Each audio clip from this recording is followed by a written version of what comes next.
40 cents of every dollar will end up going to taxes if you don't plan.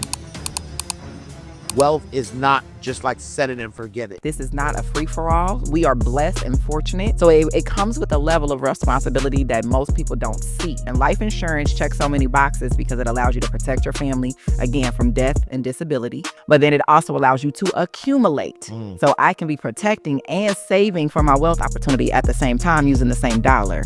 If you don't have the right trust and the right structure, a lot of what you built could be lost. I want people to understand that your family is your God-given team to build wealth.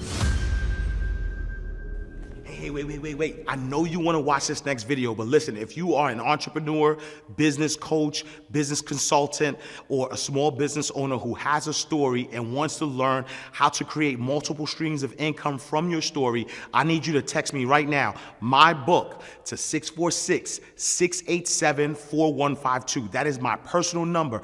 I have been an author for over 12 years. I've written 10 books. 4 of them have been bestsellers, and I've sold over 100,000 books. But I've also helped a lot of my clients take their expertise and put it into a story, then create multiple streams of income from that. So I want to help you do the same thing. So text my book to 646-687-4152. All right, let's go back to the video.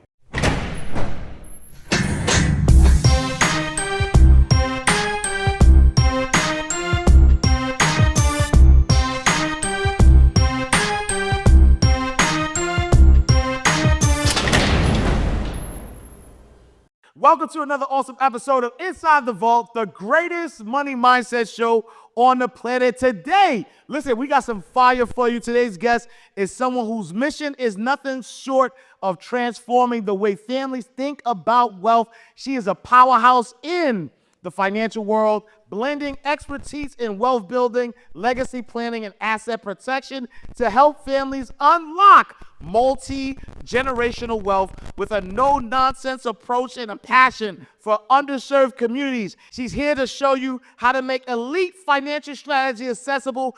Get ready to take notes because this is an episode that's going to shift your mindset and your money. Ladies and gentlemen, put your hands together. Round of applause for my sister, Mrs.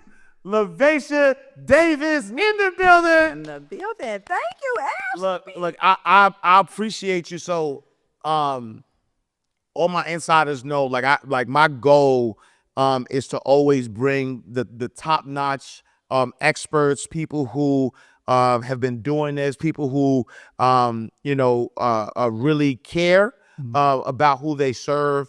I'm fortunate enough to this show does really well.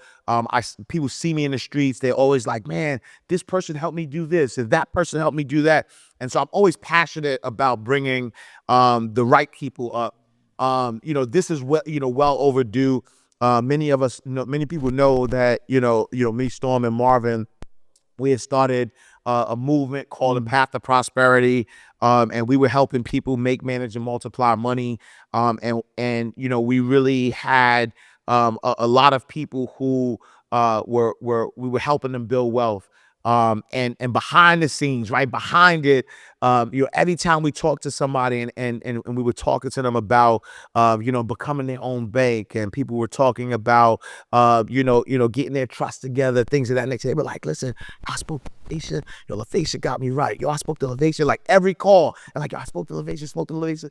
And so, even fast forward, every time I'm on the phone with Storm, you know what I'm saying? I'm talking to Storm. He's like, yo, LaVaisha, so I know what you do. I know that you do it with high integrity. I know how you feel about the people that you serve.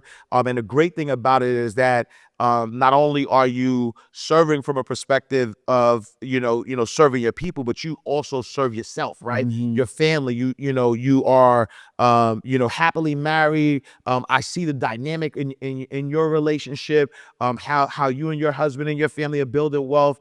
And so I'm excited. I'm saying all that because I'm prefacing it. I'm excited. So for those who don't know, who is LaVaisha Davis? Thank you again, Ash. Thank you. Thank you very much. So I'm LaVaisha Davis. I'm founder and managing partner of LS Advisors. It's a full service wealth management firm where we focus on entrepreneurs centralizing, organizing, and maximizing their wealth so we can transfer it with efficiency, so we can actually create multi-generational wealth. So I can't wait to get into what it really takes Yes. to create that, because we leaving out the tips and tricks and we really giving, real deal strategies. Yeah. And so I wanna start there, right? Because when I go online, all I hear is generational wealth, generational wealth, generational wealth.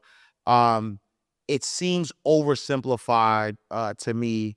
And most people who talk about generational wealth always talking about getting the bag. So like it almost feels like to me that there's this message that's perpetuated that generational wealth equals income. Yes. Is that true? It is not. It cannot be the furthest away from the truth. And it's one of my favorite places to start, actually, because individuals or families as a whole get very centered on the financial capital of the wealth building side.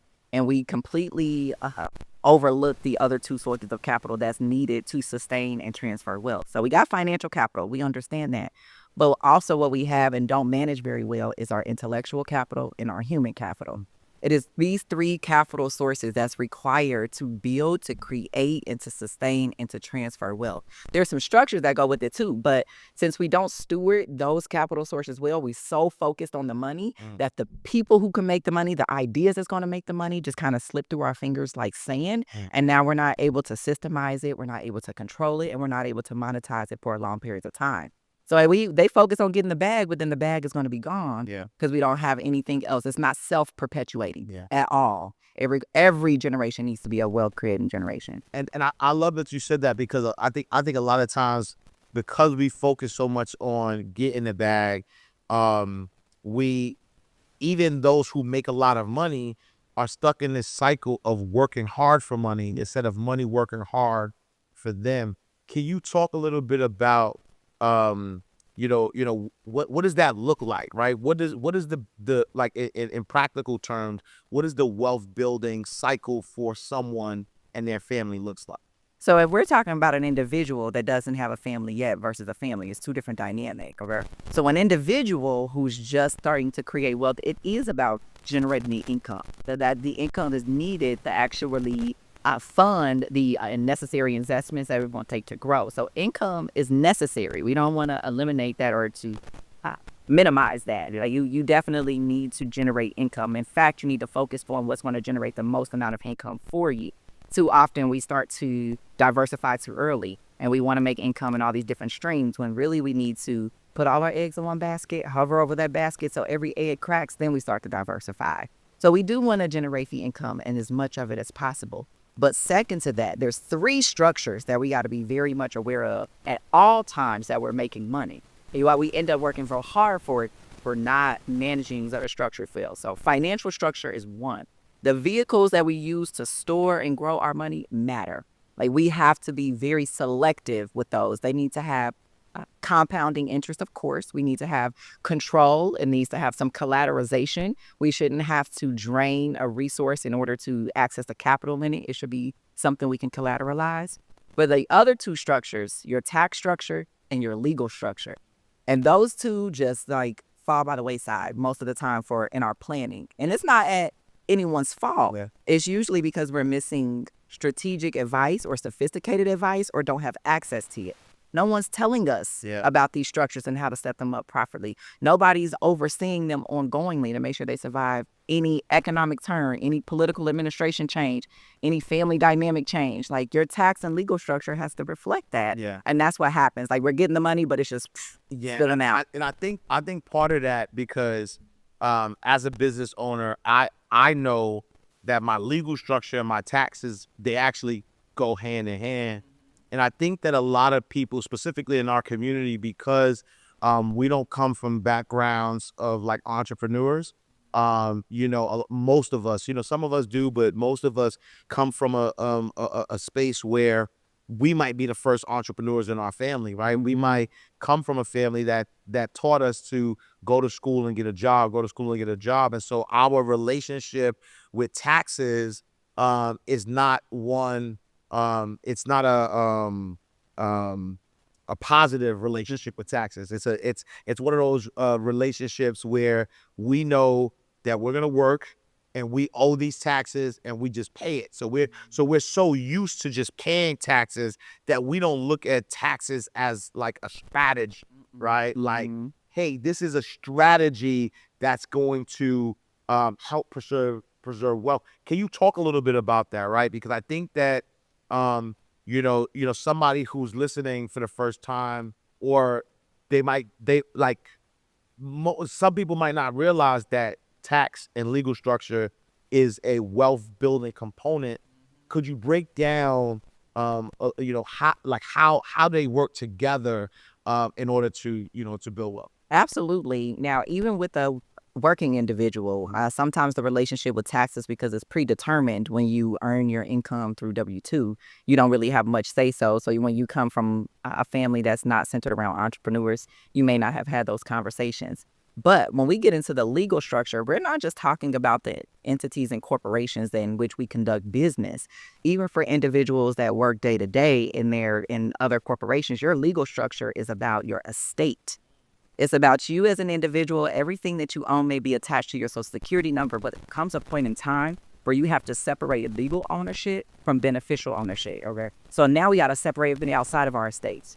When we talk about transferring wealth, the only way we're going to transfer it if we create a structure outside of us that can now hold the wealth that can transfer to the next generation, because it has to survive us. So leading entities and corporations is one level, but when we take it a step up, now we're getting into trust and estates. And that can apply to a working individual, a multimillionaire, an entrepreneur, a real estate investor.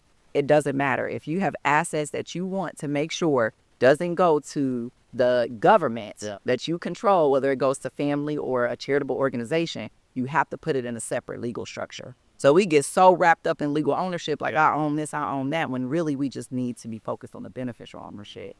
The tax structure, And real quick, because that's game, right? And so I don't want them to lose that, right? Okay. So you're saying, right? You're saying that when you think about the legal structure, it's also there's estate planning that needs to go. So even if you work a 9 to 5, or entrepreneur, multimillionaire, there's a way to structure your estate so that way, right? I heard what's the saying? Own nothing, control everything. absolutely. Right? Where it's like you don't own it, but you control it. You take it out of you owning it, put it in a structure like a trust, that you have the control of it. It's because you said beneficiary Beneficial ownership. ownership, right? So there's a beneficial ownership, and there's what's the other type of ownership? Like That's it.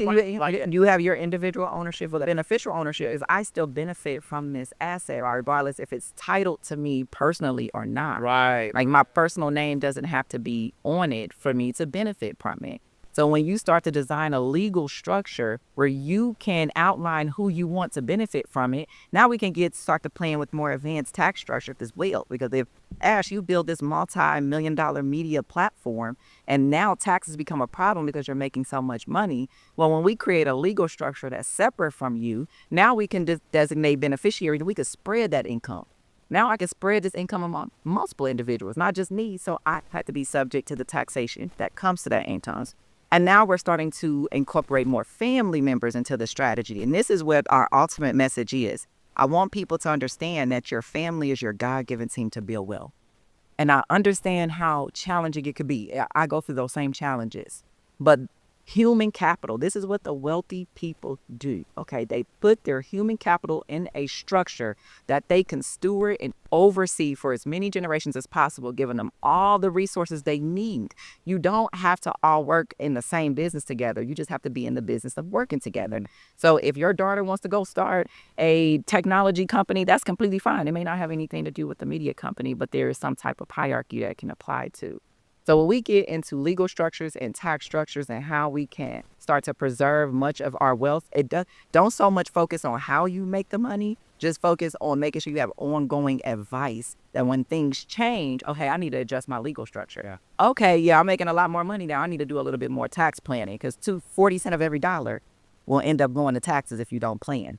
And that's not just payroll taxes. We got sales tax, capital gains tax, luxury tax, like all type. There's estate tax, death taxes. Like there's 40 cents of every dollar if you don't plan. So whether you're an individual, and multiply that by the number of people in your family. 40 cents of every dollar for every working individual in your family. Like then we can start to get past, all the petty things that we can't get over in order to work together. Yeah, no, it's powerful because I think that, again, a lot of us are not necessarily looking at it in those ways, because I know a lot of entrepreneurs, people who make a lot of money, who, again, are focused so much on the money that these structures aren't necessarily, put in place.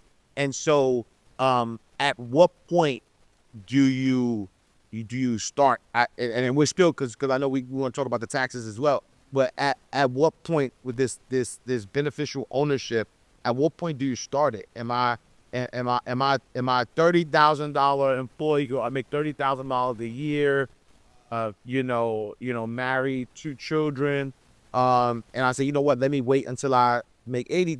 Like, at what point do you say, all right, now let me put something in place to start my my beneficial ownership?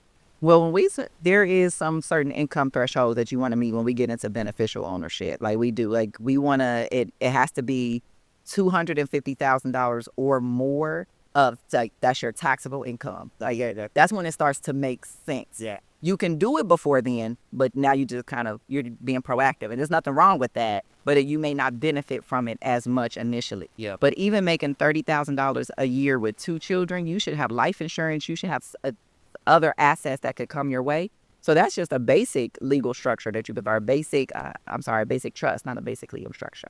But that's a basic trust that could be started to protect that family. And making sure if death, disability, disagreement, divorce, any of that, like you could start protection from day one, no matter how much money you make, because you don't know how much money you're going to make. And that's what that legal structure does as well, is it puts the protection in place. But beneficial ownership, there is some income thresholds, because you're really doing it you're really doing it to minimize taxes as well. Got it. And so now, right, so that's the beneficial ownership part of it. Talk a little bit about the taxes. So how does the beneficial ownership work with the taxes in order to help? Yeah, so if we are using the same example that I gave, where if we have a family, 4 children, and let's just use, how many children do you have? You have 2 children. Okay, I'm the only one with 4. Yeah, I'll say, don't put that on me. Don't put that on. Okay, so if you have 2 children, and as time grows and as your empire grows, and now you're looking at $1 million in EBITDA in your company, or earnings before interest, taxes, depreciation, and amortization. That's a very important number. It's also a number used to value your company, but that's a different conversation. But once you get there, you're like, I don't want to pay taxes on $1 million. Like, and I don't want to have to spend money in order to reduce my tax liability as well. Well, I have 2 children who also may be employed somewhere in this empire. If not directly, maybe in our family trust, I can put them on some type of distribution or income. That's beneficial ownership. Now I can give one of my children, and we're not talking about the tax exemption of $14,000 a year. We're going a little bit above that, where we're actually distributing them income because they're in a lower tax bracket than you. Like, so now I'm okay with paying them $30,000 a year because they're only going to be in a 12% tax bracket versus me 39% at the height. It's like, so now I want to distribute that income to them so it can be subject to their tax rate, not yours. Does that make sense when we talk about beneficial ownership too? So just for clarity, and that makes 100% sense, right? So it's like, I make $1 million, this year. And because I made $1 million this year, I'm taxed at 39%. And so technically being taxed at 39%, I would have to pay $390,000 to the IRS. Well, instead of paying that $390,000 to the IRS, I could now take some of that income, pay my children, put them on payroll. They become the beneficiary owners of that money, if you will. But then that lowers my taxable income. But then also that income that I was able to pass down through them, they're not going to be taxed at 39%. They're going to be taxed at a lower percentage because of how much money they make. Exactly. income bracket that they fall on. Exactly. Yeah, got it, Exactly. got it. And even in addition to that, it doesn't, even if you distribute that income to them, that's more capital that can be circulated within your, do they really need that money? Like, if they not, we can put this money elsewhere and recirculate it and use it multiple times. So you can get real creative. And you said something too, that that I wanted to talk about too, because and I'm just being fully transparent, even myself. um Most of the times when I look at taxes and I got high taxes, I'll just buy something. Yeah, exactly. You end up spending it. Yeah, because for me, I'm like, all right, let's just say in that same scenario, if I own if I made $1 million, and I have to pay 390,000 in taxes, well, I'm gonna say, all right, can I take that 390 and let me just buy a building. Right, let me buy something, and then me buying that, it reduces my taxable income. And then let's just say if I bought that building, and I think it's called buy, borrow, die, right? It's like, Yes, if absolutely. I buy that building, and I have equity in that building, if I want to use that money, I could actually borrow against the collateral in that building. And so now I didn't pay taxes on it, but then now I'm able to borrow, against it, and that same money I could now spend without having to pay the IRS legally, though. Yes, yes. Legally. Oh, yes. But then also I don't have to pay taxes on debt. That's very true. That's very true. That's also a strategy that you can utilize when you just want to reduce your tax liability. Just go buy an asset. But everybody's not doing that. Yeah. A lot of, depending on the tax professionals that you work with, they want to expense everything. So people are literally spending. They're not always purchasing or acquiring or something that adds to their net worth. Like they were like, oh, I'm just going to go buy more equipment. I'm just going to go buy more things that go in my business. I'm just going to keep expensing things to reduce my tax liability. And that's what we mean by ongoing wealth management, guys. Like you got to be talking to someone regularly as you experience growth so they can always present you with what you can do and not just giving you limited advice. Like there's so many things that people could take advantage of for the tax code. It's over 70,000 pages. And the first 10 tell you, how much you got to pay in taxes. The rest is how to legally and ethically reduce it. Yeah. So if you don't work with someone that is always having that conversation with you, you may resort to those lower tactics of, let me just expense everything, Yeah. and end up spending money that you could have been using to increase your value, your network, your wealth in some form or fashion that you didn't have to spend. Right. And I love that because I think that, and I would love to get your thoughts on this, right? So, obviously we have a new presidential administration. That's going to change a lot as it relates to the tax. It goes taxes and tax law, things of that nature. What are some things that you foresee, people need to look out for now that there's a new administration coming? Well, actually, it's kind of the opposite. At first, when we didn't know what administration was going to take place, we were in preparation of some things expiring, of some of the tax codes to expire. So we were, as planners, we're like, okay, for clients who got estate values over the exemption amount, like we got to get past that. Like there was just certain things that was set to expire sunset of 2025. But now with this administration change, there's not as much anticipation to see those changes. It's like they may not change. Now, I never pledged to a crystal ball. Like when I said I'm a planner, guys, like, and a defensive planner at that.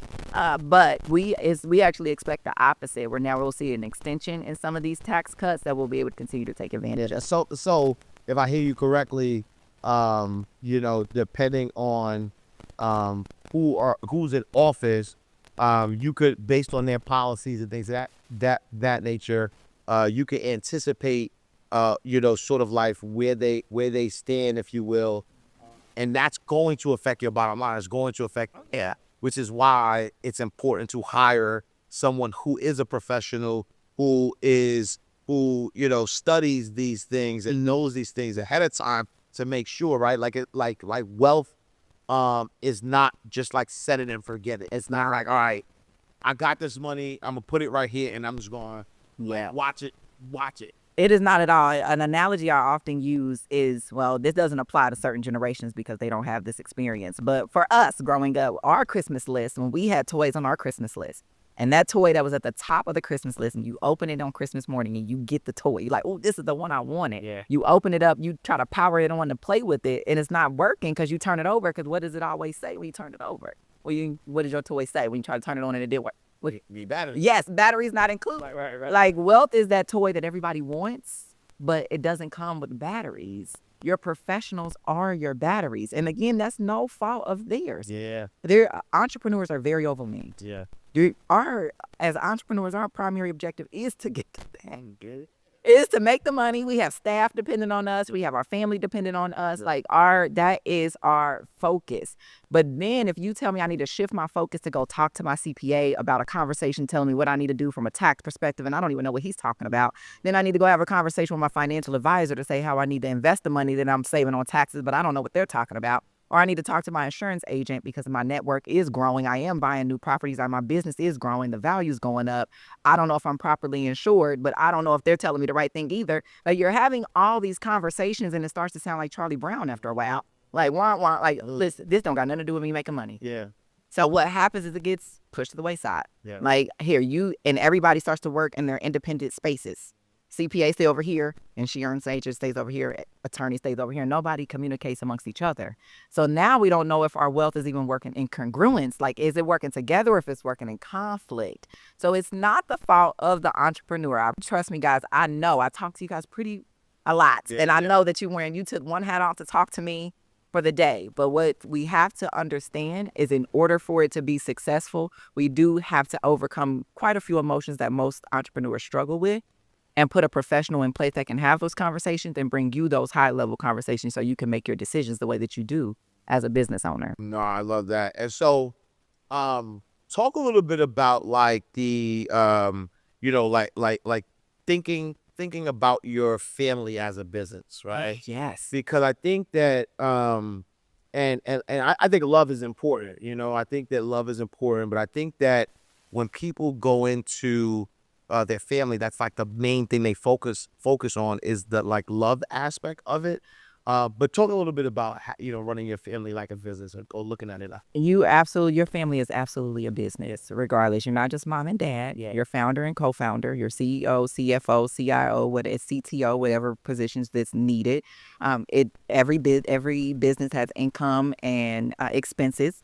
As a household, you have income and expenses. You have the opportunity to buy assets and liabilities. Like your family is a business, and the whole objective of the family is to grow the last name, the value of the last name. So you have to see it as a business so you can start to see the opportunities and challenges like a business. Like when you had a startup, you need to build systems, processes. You got to do something to generate sales. Same thing in a family. Okay, we need to build a system that we're going to use to build wealth. What do we want to do? Do we want to do enterprise, real estate, digital app products? Do we want to do collectibles? Do we want to get into artwork? What do we want to do to actually build wealth? You got to build your system. Then we get into the structure. So when you start to identify, like, yes, my family is like a business, it really kind of opens up a third eye and allows you to operate with a lot more intention behind your movements than just short term. I think you start to look a little bit more long term. And what's a family office? Like I know, like I've read like the what Rockefellers do, and I've been in wealth management before, and I've like heard this term family office. Like for our insiders out there, those who never heard of a family office, what is it, Rack? So it's a service that's usually reserved for ultra high net worth individuals worth for $50 million or more, where they gather the group of professionals, the ones we've been talking about, all these people. Instead of them working for several other people, they're focused on the financial success of one family. So they hire them internally, and they are usually very expensive to build out because you have to bring these professionals in. You have to bring a CEO in to oversee the professionals and make sure everything works together, and that the eyes are always on the money. Because if you take your eyes off the money, like it starts to slip away like sand. Like through excessive taxation, through litigation, through excessive debts, interest. When you're not getting that spread, it gets crazy. So what the professionals do is they all work for a specific family. Now, because of technology and other advanced systems, it's no longer reserved for just ultra high net worth individuals. So now we're able to bring this same service. It's called a virtual family office. That's the service that we provide. where we can provide entrepreneurs with that same level of service without the high ticket that usually comes with it because they're not on the salary Right. for you. Now it's just like you're paying your service provider. Oh, I like that. And so now, if I hear you correctly, family office again, dedicated person, keeping their eye on the money, usually starts at 50 million, but because of technology, you're able to provide that to the everyday person. Absolutely. No, I love that. Absolutely. And so let's talk some strategies now, right? So some strategies to generational wealth. What are some key steps that families can take to make sure that their wealth doesn't just last one generation, right? I was watching a study the other day, and again, this is not even just Black community, it's Black, white, everybody. That the average family's wealth is gone by the third generation, right?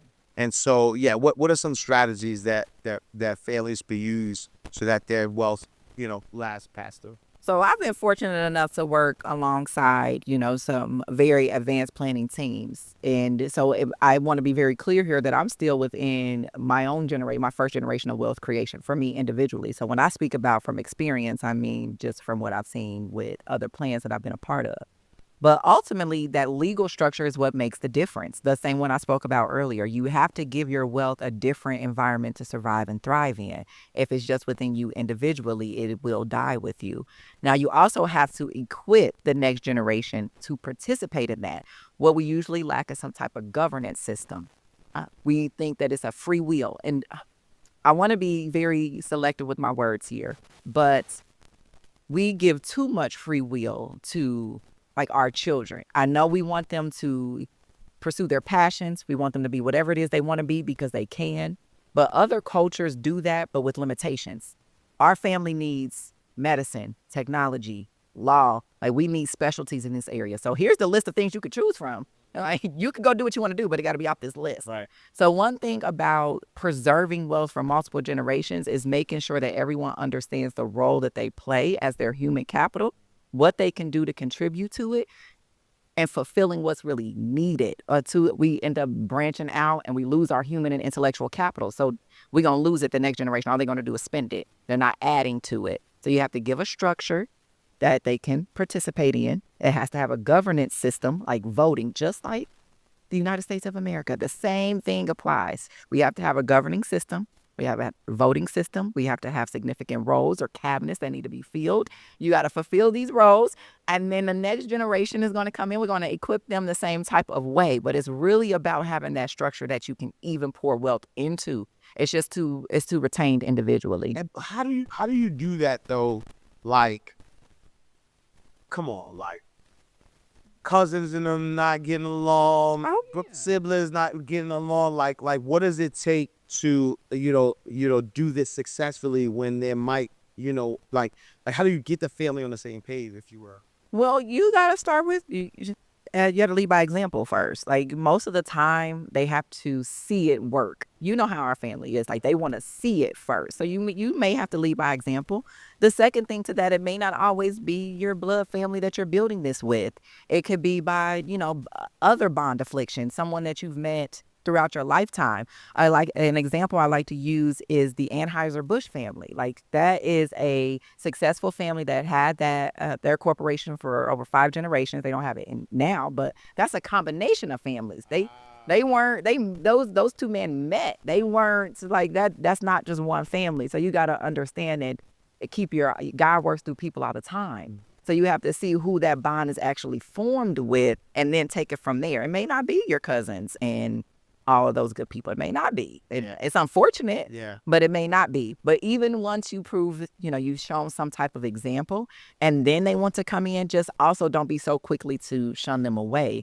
Sometimes we feel like if people didn't get it the first time, it's like, now you can't get here. Exactly. Like, we can't shun them away. I'll use my family as an example. I'm the youngest of 4. So they call me boss baby because I was always trying to tell them what to do. Like, no, we need to do it like this and we need to do it like this. Nobody ever listened.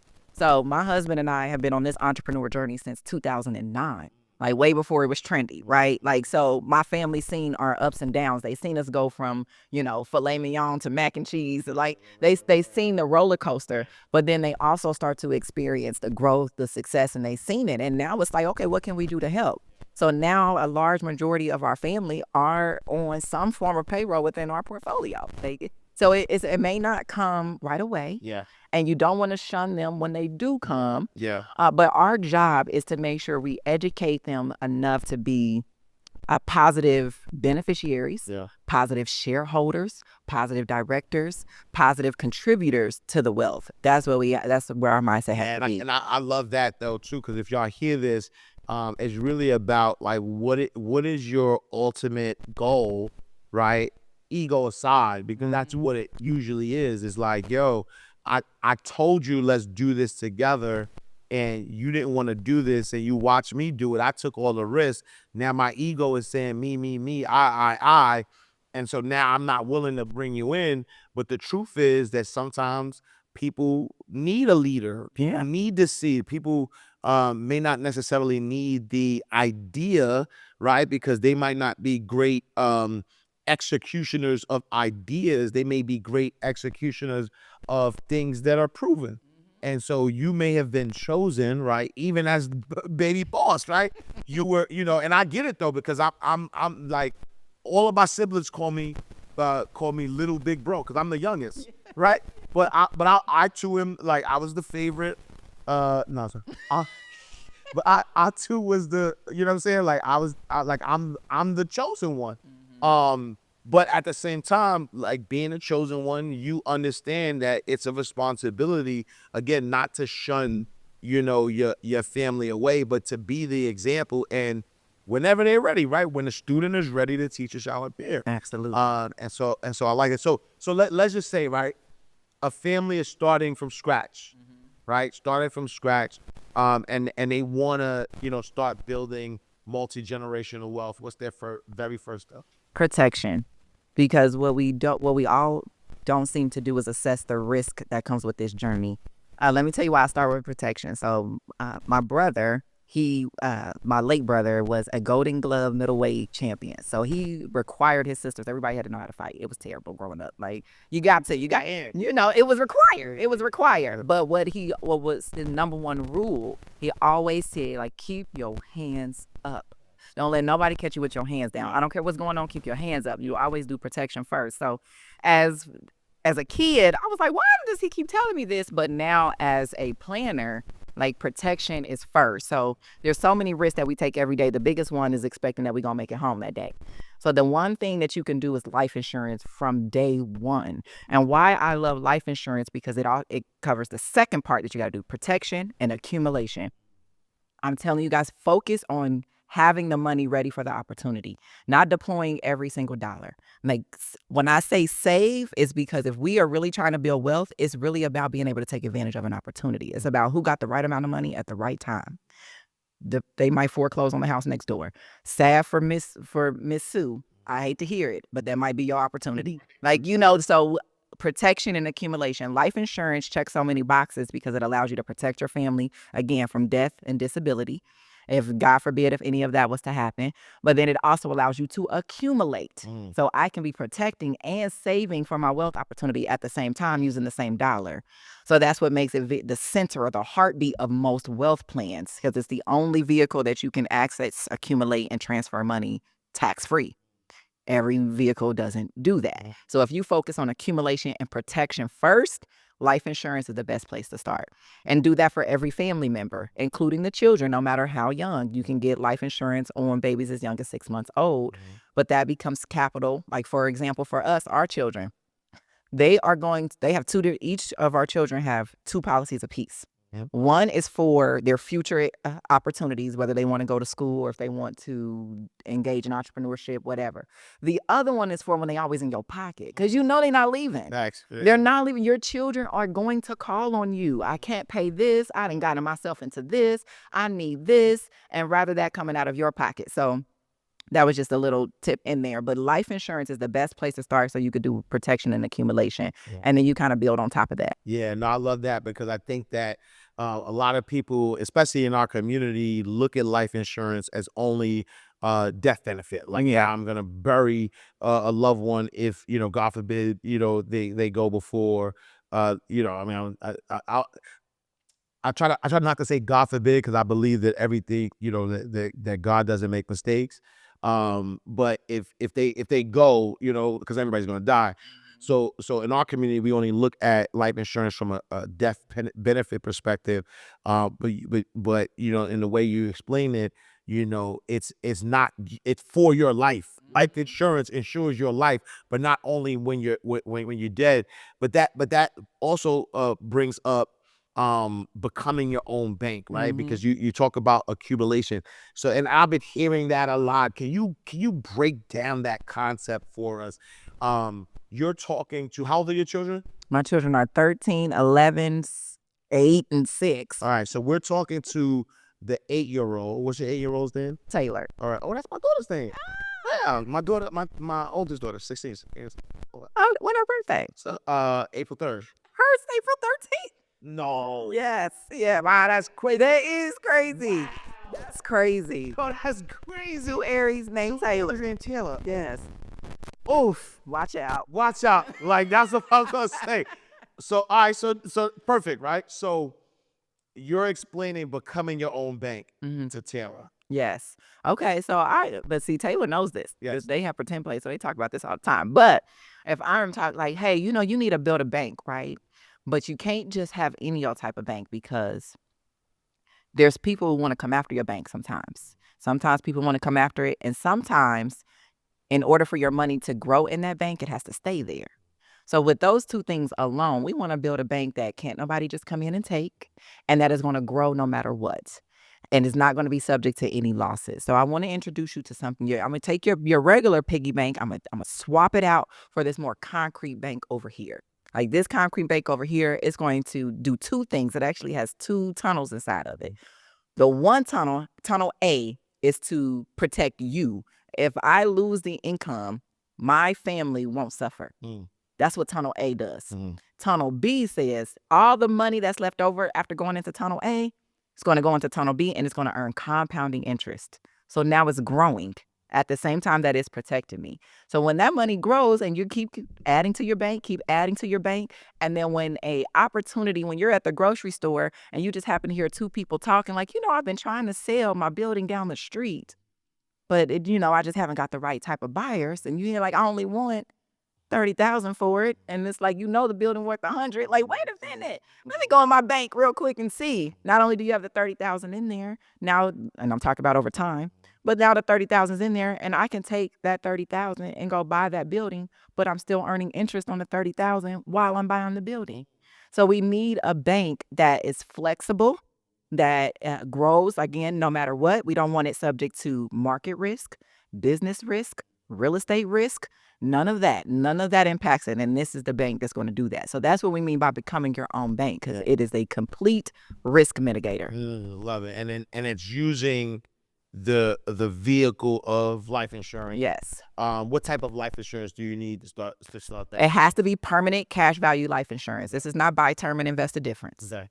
That won't work. Yeah. What are you going to invest the difference into? Yeah. And how much difference are we talking? $100? Like, what are we doing? Like, so we don't want to do that. We want permanent cash value life insurance. Yeah. Now, there are other types of life insurance, but I want to focus on whole life and universal life. Those are the 2 common permanent vehicles that's used for this accumulation that we're talking about. Because when we accumulate that capital, we can leverage it for investment opportunities throughout our life. It also can become tax-free income for us in our future. It can also become a source of capital for multiple generations to use, that we can loan to them to go and become the wealth creators we need them to be, to bring that money back into our structure that we created that's going to sustain our wealth. So that life insurance has to be permanent cash value life insurance in order to do that. Nice. And so I often hear you say that wealth is not a luxury. And I think that, again, when we think about our community, we're used to struggle. Yo, how you doing, man? Yo, I'm all right. I'm maintaining, trying to make $1 out of 50 cents, right? Like, why do you say that wealth is not a luxury? Because it's a responsibility. And it's 2 parts to that too, but to whom much is given, much is expected. Yeah. So if you are asking or seeking for abundance. You have to be prepared to take care of those around you. That comes with that. You have to be prepared to properly educate and instruct those around you to understand that this is not a free-for-all. Like, this is not, we are blessed and fortunate. So it comes with a level of responsibility that most people don't see. Like, it just looks like glamour. Like, no, it requires hard work. It costs a lot of relationships. It costs a lot of time. Like, it's not just all fun and games. But what I also add to that, when I say wealth is not a luxury, that's also wealth management is no longer a luxury. It's a requirement. Yeah. Because if not, we're going to continue to see our members of our community live paycheck to probate. Yeah. And we just can't have that. Yeah. It's no longer allowed. Yeah, and specifically, you say this to towards like the underserved community. Mm-hmm. Like why is that shift like necessary specifically for like underserved? Because when I say underserved, I just mean from an aspect of professional advice. Yeah. Like, and again, it's not that it's not anyone's fault. It's just there's so many emotions involved with seeking professional advice. Yeah. Now, you have to overcome the fear, the anxiety, the embarrassment, whatever you think you may face, the distrust, all of these things, all of these emotions are ramping up. And it just, again, causes you to push it by the wayside. Yeah. So when I say underserved, it's because you may not feel comfortable walking into the Merrill Lynch to get the wealth advice that you may be seeking. Or you might not feel comfortable walking into a big firm knowing I need tax planning, because we're making the income. Like, we have seen significant increases in the amount of income that we earn in our community. That's not the problem. But we don't want to get the professional advice because of those emotions that we encounter when we even think about it. Yeah. If you were to leave our insiders, our audience, with one like key message, what's that key lesson or key message you would love? One that we just said, wealth management is no longer a luxury. It is a requirement. If we really want to see wealth preserved, if we want to create it, if we want to sustain it, if we want to transfer it, you have to remove yourself, those emotions that you experience whenever it's time to have a conversation with a professional, and actually engage with one, and not just any old type of professional. Like, look at what you're doing. You know what you're doing. You know how much money you're making. Be real. Be real. You can't go to Easy Tax Services and you did $750,000 last year. Like, that don't make sense. Like, you need to go to the expert or the professional that can meet you where you are. So from that, let me add to that too, as I mentioned earlier, that your family is your God-given team to build wealth. It doesn't have to be by blood. It can be by other bond affliction. Whoever you are building with right now, you, your spouse, your best friend, your cousin, your sister, it doesn't matter who. It starts with two people that decide we're going to work together and we're going to pursue wealth collectively, and we're going to combine all of our resources. And the last part, the financial capital, is not the most important. The financial capital is a result of the human and intellectual capital that creates it.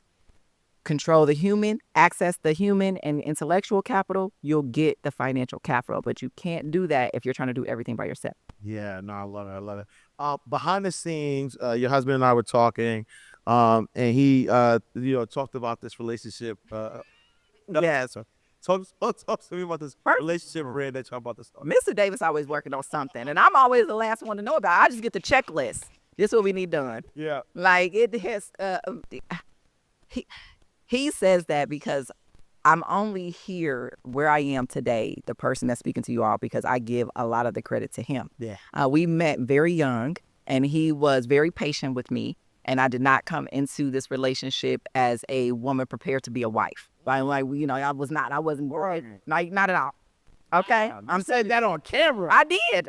I said it on any camera all the time. Like, that's not a problem for me. Like, my husband taught me a very valuable lesson at a very young age for him. As I was young, youthful, loud, opinionated, had a little bit to say to me and more than I should, when I was experiencing that part of my life. Yeah.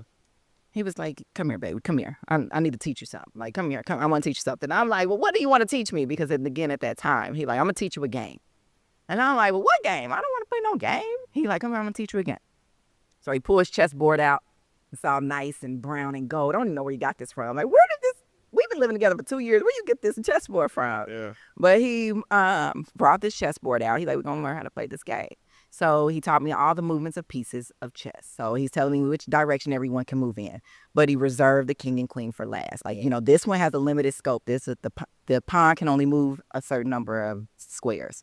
The bishop can only move in certain number of squares or in certain directions. The bishop, or I'm sorry, I think I said that piece already, but ultimately, once he got down to the last two pieces of the king and queen, he was like, see, this is me. I can only move one square at a time. He's like, you're going to be able to go in rooms I can't get in. You're going to be able to talk to people I can't talk to. You're going to be able to do things I can't do, because the queen can move all over the board in any direction. You have way more power, but nobody's going to be able to see that power or experience that power if you keep behaving this way.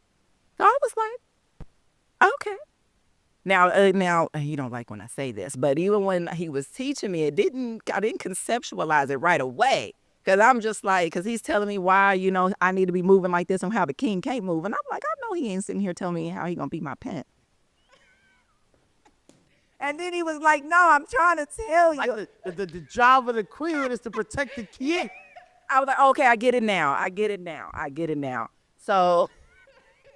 So from that, like, why we like to share our experiences like that, because we got together so young and we were very fortunate to build together. How old were you? I was 18, he was 20. Okay. So senior year in high school, like, we were very young. We got married when I was 21. Yeah. On my 21st birthday. Yeah. So we just celebrated 15 years of marriage. Nice. So when we talk about family wealth, we mean it. We live by it, like, day in and day out. Our children are very much engulfed in it. Our parents, they didn't get it 14 years ago. Yeah. They didn't get it then, but they get it now, and it's like they're really behind it. So he always encourages us to speak more into marriages and into couples, to give them the power, the love, the spirit that we received. Divinely for me, because we didn't have any marriages showing us this, but what we received and giving that to other people. I think we got to do something. We got to figure this thing out. Because equally, and I actually, that's why I brought it up, because again, behind the scenes, we were talking about the toxic people who, the rejects, if you will, who are online, spewing hate around, family dynamics, right? Mm-hmm. To the point where there's this narrative around love and relationship where people don't even see the benefit of it, right? Like, I have a lot of my young, rich friends actually who are like, yo, I'm never getting married. I'm like, bro, why would you say that? And they're like, it doesn't make sense. They're like, it doesn't make sense to me, And I get where they're coming from, but I also understand that it's coming from a place of listening to all of, like, what's in the air of this toxicity of this divide, if you will, of relationship. But I would love to see, because like my wife and I, we met actually at 21. I think she was 20, I was 21. We started dating when 2 years later, so I was 23.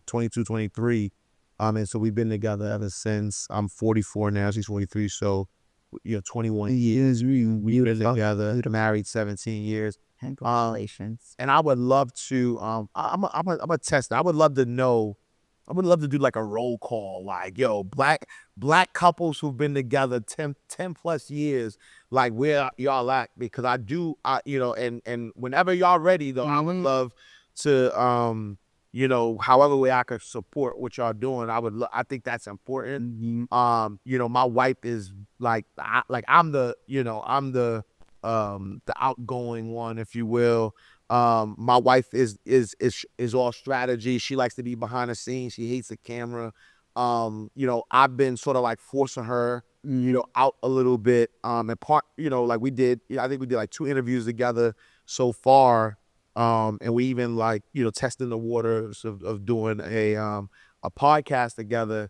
And that's one of the reasons, right? It's like, yo, like, let me not have disdain for the people who are willing to talk, for what no matter how I feel about them, I may be part of that problem too, right?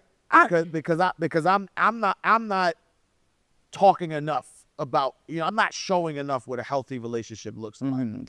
I mean, well, you could definitely take some accountability for not showing enough. That's kind of where we were, what Mr. Davis has been alluding to. But You I, playing Mr. Davis? I do. Or I do. y'all need to talk, man. Because I mean, my wife, they call me Mr. Sands. Oh, I don't call him that at home. I call him that when I'm in front of cameras. Oh, I thought you. Okay. No, I call him Daddy. Look, we kids. I want you to. I call him Daddy at home and Mr. Davis, and so because everybody can't accept when I say Daddy, it makes them cringe. So I just say Mr. Davis. Yep. But anywho, Yeah. but I blame the music Yeah. because I was yes, no, seriously.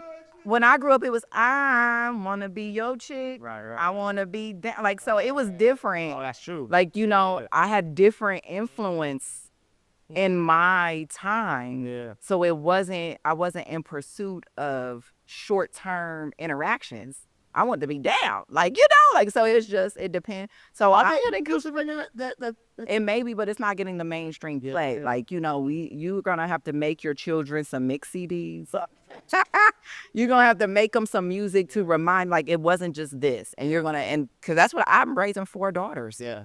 So I try to play that music that infuses love, self-love, relationship love, like pouring your heart out love, like, because that's what I had, and I think that's what my husband had too, and that's why we are able to remember and kind of build on that. Yeah. Now everybody is just like, what can you do for me right now? Right. And then and then it's just over, and we're not looking at the long term. That's just not even on the relationship side, even on the wealth planning side. Nobody looks long term. It's so short term. When we do planning, we planning 50 years out, Right. not 2 years, not 5 years. Yeah. So you got to think the same in your relationship. Yeah.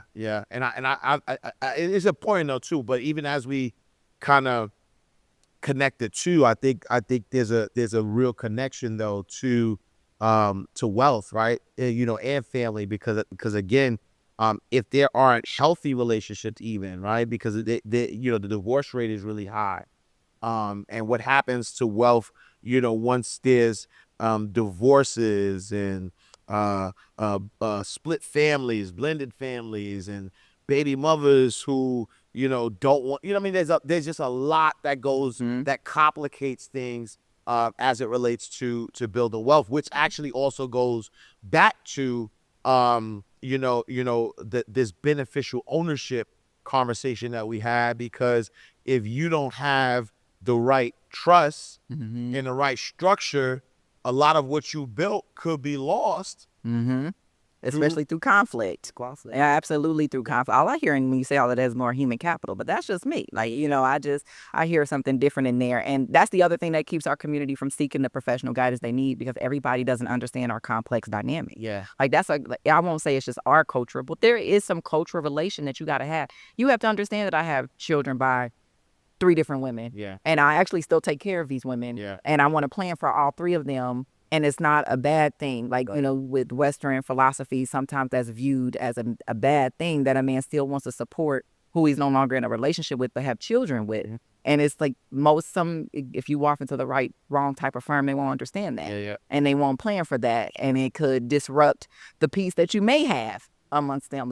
So it's just, there's always nuances. And that's what you can't do it on your own. You can't see every angle by yourself. So you kind of need those additional professionals to help you see all those perspectives and tell you what you can do in your special dynamic. Yeah, no, I love it. And so, like, right now, somebody just, they watched you. They're like, man, I like her a lot. She has a lot of great information. What's the process of working with you and your firm? Yes, absolutely. So of course we always want to partner you with the right type of advisor. So what we do is just a quick consultation just to see where you are, like what your ultimate goals are, what your objectives, what's been your biggest challenges and obstacles with achieving that. So we can partner you with the right type of advisor about where you are. So that's a quick 15-minute consultation. Then you get a free 1-hour consultation with the advisor that you're paired with. And we offer maybe some preliminary planning conversations at that point. But we do kind of work with each, what I'll say, revenue level, because it's more like we service a lot of entrepreneurs. So we serve different revenue levels, but we work with working professionals as well. Okay. And so is there a charge? Like, all right, they got to pay you up front to have this conversation to figure out where they... Not initially, no, because we got to see if we can even help. So I can't charge you, and I don't know if I can help you. That wouldn't be practicing with the best amount of ethics. Yeah. However, when we get into now, we want to find those gaps. Yeah. Where it's like, hey, when we talk about those challenges and obstacles, and we're going to give you a solution to those, Yeah. then we do offer like a wealth assessment. Like, okay, let's see all your moving parts. We'll review all of your tax returns the last 3 years, your operating agreements, your entity structures, your trust if you have one. We'll look at everything that you have, your P&L statements, your balance sheets, everything, and kind of find all the gaps and holes, tell you how we can solve those. And then that just comes with a set fee for that. And you can choose to either take that plan and take it to other professionals to service, or you could choose to work with us. And we offer a subscription-based level for that too, to make it more accessible. Nice. What is your passion? Like, did you say, all right, this is what I want to do for a living? Like, where did you? No, it was tragedy triggered change in my family. I was originally wanted to go to medical school. I wanted to be a doctor. I was studied biology at the Ohio State University. But like I said, we started this entrepreneur journey in 2009. So from 2009 to 2014, even though we were struggling, we thought we were doing it. Like, because we started businesses, we were, making some money. It wasn't always the right way. We didn't know what we was doing. But, we thought we were doing big things. And then in 2014, unfortunately, my brother was a victim of violence. And again, he was the only boy. So that was devastation to my family, like watching my mother lose her only son. And then watching her lose her only son, my niece was 10 at the time, and he didn't have his affairs in order. So we didn't have any financial resources for her. And my mother didn't have the financial resources to take off work. So she couldn't even afford to grieve. She had to go right back to work. We couldn't afford to bury him. And us as the entrepreneurs thinking we were doing it couldn't help. And it was like the biggest gut punch I probably ever experienced in my life. Like, I have been out here with my chest out, like I'm doing something, and I can't help my mom bury my brother. So it was like, oh no. So the focus just shifted to how to understand money and how to help families avoid that type of situation where if one can't do something, somebody else can. And where you guys have a plan that works together collectively that just can't be disrupted by things that's going to happen in life. Like, you want to have financial foundation, is you want to be able to support those in need. You want to be able to support your children in their dreams. You want to be able to support yourself, and your dollar can't work in 3 time zones at once. So you got to put a plan in place. Right. Man, love it. And I'm actually glad I asked that question, because I think that just kind of understanding, because again, like I said in the introduction, like, you do your work with such care. Like, it's the biggest I won't say compliment, but review. Like, when I speak to people, they're always just like, man, LaVaisha and her team, like, they really took care of us.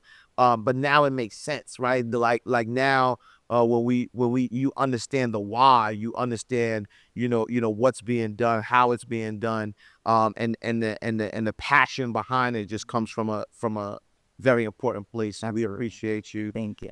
If people want to, follow you, connect with you, where can they find you? Yeah, so I try to keep it simple. Everything is my name. It's LaVaisha Davis on Instagram, Facebook, Twitter. You also can visit LaVaishaDavis.com in order to schedule that time with my team. So that's LaVaisha Davis, Davis.com, and LaVaisha Davis on all platforms. All right, y'all. So look, we're also going to put the links in the description, but we are closing out the vault. Another awesome episode of Inside the Vault with Ash Cash, the greatest money mindset show on the planet. Make sure you follow us or go to our website, InsideTheVaultShow.com. Follow us on all social media platforms at Inside the Vault. Also, go to my website, IamAshCash.com. Follow me on all social media platforms.